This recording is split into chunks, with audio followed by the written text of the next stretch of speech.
অনেক দিন বাঁচলে জীবন সার্থক হয় না, ভালো কিছু করলে জীবন সার্থক হয়। পৃথিবীতে তারাই ব্যক্তিত্ব যারা করেন ন্যায়ের পক্ষপাতিত্ব। বিখ্যাত দার্শনিক সক্রেটিসের বিখ্যাত একটি উক্তি আছে, নো দাই সেলফ, নিজেকে জানো।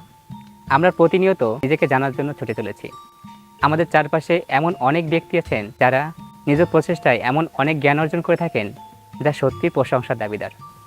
আজকে আপনাদের সামনে এমন একজন ব্যক্তি কথা বলবেন যিনি কৃষক হয়েও নিজ জ্ঞানে, স্বকীয়তায় এবং স্বশিক্ষায় এমন অনেক জ্ঞান অর্জন করেছেন যা একই সাথে সত্য, বাস্তব ও গুরুত্বপূর্ণ।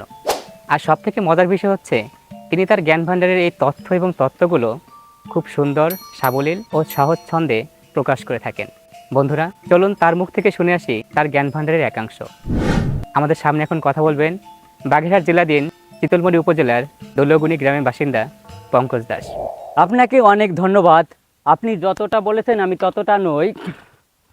নবম আমার কোয়ালিফিকেশন, অকুপেশন কৃষি। আমি সব ধর্মকে ভালোবাসি। আমি একজন কিষাণ। Man is mortal. কথাগুলো যদি হয় লিগাল, ভিডিওটি হলেও হতে পারে ভাইরাল। কথাগুলো যদি হয় পিওর, ভিডিওটি শেয়ার হবে শিওর। জীবন থাকতে সঠিক পথ, সঠিক মত, সেটাই আসল সম্পদ। অর্থ সম্পদ, মুদ্রা সম্পদ, তার চাইতে বড় সম্পদ এই আপাদ মস্তক সম্পদ। অর্থর চাইতে শর্ত বড়, ঠিক থাকতে হবে মর্তে, যেতে হবে 3.5 হাত গর্তে।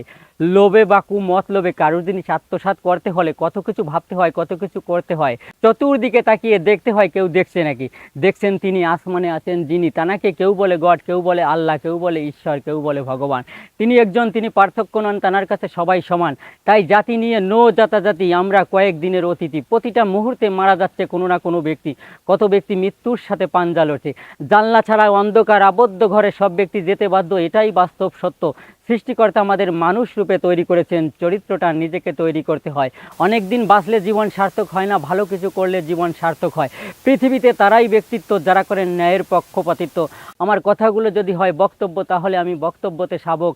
এই শাবকের পরিচয় বাংলাদেশের বাগেরহাট জেলার চিতলমারী থানার বড়বাড়ি ইউনিয়নে। হিন্দু মুসলমান মিলেমিশে পাশাপাশি বসবাসে আমার বাসস্থান। আমি হিন্দু পিতার সন্তান, সময় পেলে যাই ওয়াজের ময়দান। ওয়াজ থেকে আমি এটুকু বুঝি, যে আদমি আন্দার বাজে ওয়াজের আওয়াজ, সেই আদমি পুরুষ পরাজ। যে ইনসানের জান্নাতগামী যান, সেই ইনসান শোনে আজান। কাল নয় পরশু নয়, আল্লাহর নাম করব আজ। আমরা ফাদার মাদার সিস্টার ব্রাদার, আমরা টুগেদার করি পূর্ণ ব্রহ্ম শ্রী শ্রী হরিচাঁদ ঠাকুরের প্রেয়ার। পূর্ণ ব্রহ্ম শ্রী শ্রী হরিচাঁদ ঠাকুর বলেছেন, কারো ধর্ম নিন্দা করবে না, চরিত্র পবিত্র ব্যক্তিকে জাতিভেদ করবে না, পিতামাতাকে ভক্তি করবে, দৈনিক প্রার্থনা করবে, ভগবানকে আত্মদান করবে, পরস্ত্রীকে মাতৃজ্ঞান করবে, জগৎকে প্রেম করবে, সদা সত্য কথা বলবে। আমি সৎ পথে জীবন অতিবাহিত করতে চাই। ধরাধরিত্রী বসুন্ধরা আছি আমরা যারা যারা, সকলের মঙ্গল কামনায়। ভুল হলে ক্ষমা করবেন হিন্দু, মুসলমান ও অন্যান্য জাতির সুপিরিয়র রেসপেক্টেবল গুরুজন। বন্ধুরা, এতক্ষণ তার মুখ থেকে শুনলেন চমৎকার কিছু কথা। যদি তার কথাগুলো ভালো লেগে থাকে তাহলে অবশ্যই ভিডিওতে একটি লাইক দেবেন, ভিডিওটি শেয়ার করে অন্যকে দেখার সুযোগ করে দিন। আর আপনাদের কেমন লাগলো অবশ্যই কমেন্ট করে জানাবেন। সবাইকে অসংখ্য ধন্যবাদ।